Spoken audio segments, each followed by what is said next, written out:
Hello, hello, hello. We are on chapter 7, The Lie I'm Bad at Sex. So, this is kind of an ironic, funny chapter to me only because it doesn't quite apply to my personal life at the present moment because I do not have a significant other. So, I chuckled at some of it because it was relatable to me at one point in my life. But I'm sure it's relatable to many of you that are watching. So, some of the things I wanted to point out is that women don't talk enough to their partners about sex. Bottom line, we just don't. I remember I didn't talk to my partners about sex. It was a wham bam, thank you ma'am kind of thing, and we moved on. And yeah, I enjoyed sex, but did I really enjoy sex and get, what you need and want out of it? No, not really. Um, and how many of you guys have walked into relationships not knowing really what sex was? Yeah, you know kind of the concept of it. You know what it should be like and it should feel like. But this was a way for, I think, Rachel to express it's okay to come out to your partner. And it's okay to say, hey, this isn't working for me. Can we try this? Or this is working for me, but these things aren't working for me. So it's really, really important that you communicate with your partner about what you enjoy, and maybe sometimes you might just have to go and explore yourself to figure out what it is that you enjoyed. So there are things that helped her in this, and she points out 7 different things. She had to redefine sex in her own mind. So sometimes we have this illusion or this idea as to what sex is, and sometimes you may have to just change what that really is for you, and not rely so much on what TV promotes it to be, what, reading a book might be, or watching pornography, whatever. So you have to come up with in your own mind what sex really is for you. Number 2, she figured out how sex could be an earth-shattering experience. If you're not enjoying yourself, you're not having good sex. So maybe it's time to sit back and reevaluate that. I know this is a really touchy subject. I can tell you I have sweat on my palms just talking about it. So she reads Hebrews 13:4.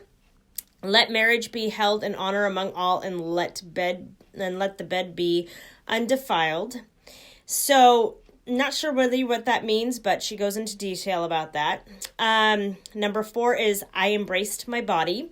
And I know a lot of us have a hard time embracing our bodies and all of our things that we have going on, and especially for us moms that have had kids and stuff. I don't know about you guys, but the boob sag nowadays, right? It's out there. It's there. Things don't work all the same down below either. So you have to, figure out what works best for you. Number 5, I committed to my orgasm. It is important, even though it embarrasses me, it still is important to have those. For most of us, our partners are thrilled to give us pleasure. And if we're both committed to having that orgasm, it will happen.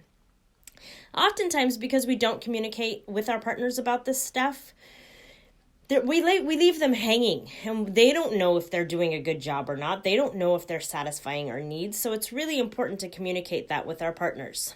Number 6, you had to figure out what turns me on.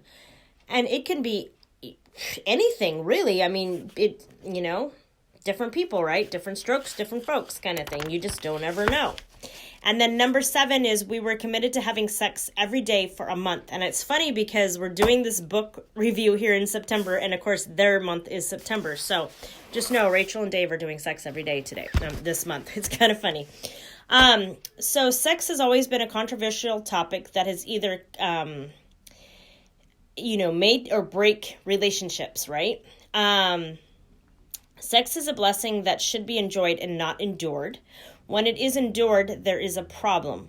Just like Rachel and her ordeal when she got married, she had little or no experience about sex. So it took her so much to figure it out. And it even got worse after she had to start, having children. But as a brave woman that she is, she spoke about it and help came.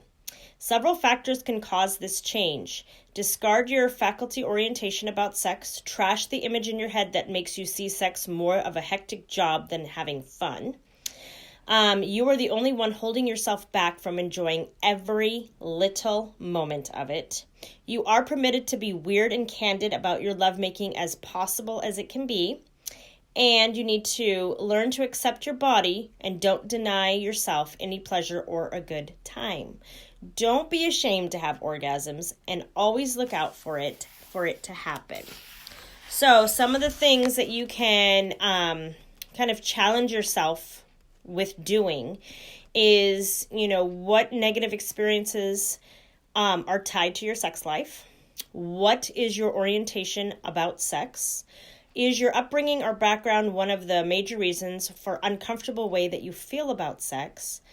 Are there any medical conditions that are causing problems in that area?